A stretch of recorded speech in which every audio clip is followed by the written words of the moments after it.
আমরা এসেছি পুনাফাইলে the actors round table for Robin Hood.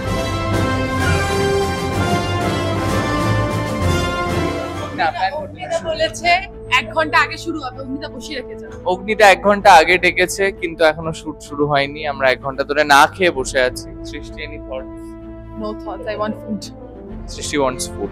অর্ণবকে একটা thank you for shooting fake BTS, কিন্তু আমরা বসে আছি অনেকক্ষণ ধরে।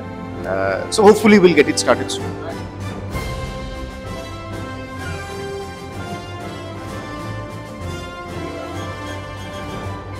এই প্রথম আমরা একটা রাউন্ড টেবিল করলাম সকলে মিলে, the whole cast and crew. Sunday সাসপেন্সে এর আগে এরকম কিছু হয়নি, তো হোপফুলি আপনাদের সকলের খুব ইন্টারেস্টিং লাগবে ব্যাপারটা। আমার তো দারুণ লেগেছে। আমরা ইউজুয়ালি আলাদা আলাদা রেকর্ড করি, তো একসঙ্গে এক জায়গায় হওয়ার খুব একটা সুযোগ হয় না। এই প্রথম হলো, সেটা খুব আনন্দ হলো এবং সকলের পার্সপেক্টিভটা জানতে পারলাম, এবং আমার মনে হয় এটা দেখতেও খুব ইন্টারেস্টিং লাগে। প্রথমত তো রেকর্ডিং এর সময় কারা কারা অভিনয় করছে কিছু জানতাম না, তো এখানে এসে প্রত্যেকটা চরিত্রে কারা অভিনয় করেছে, কে লিখেছে, তাদের সঙ্গে পরিচয় হয়। হেভি লাগছে, দারুণ লাগছে।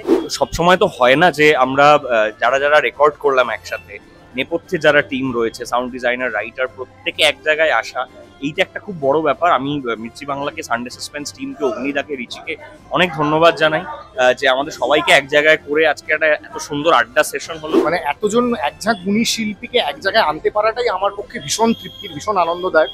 এবং শিল্পীদের তো একে অপরের সঙ্গে দেখা হয় না, কারণ আমরা আইসোলেশনে রেকর্ডিং করি, আইসোলেশনে গান রেকর্ডিং হয়েছে।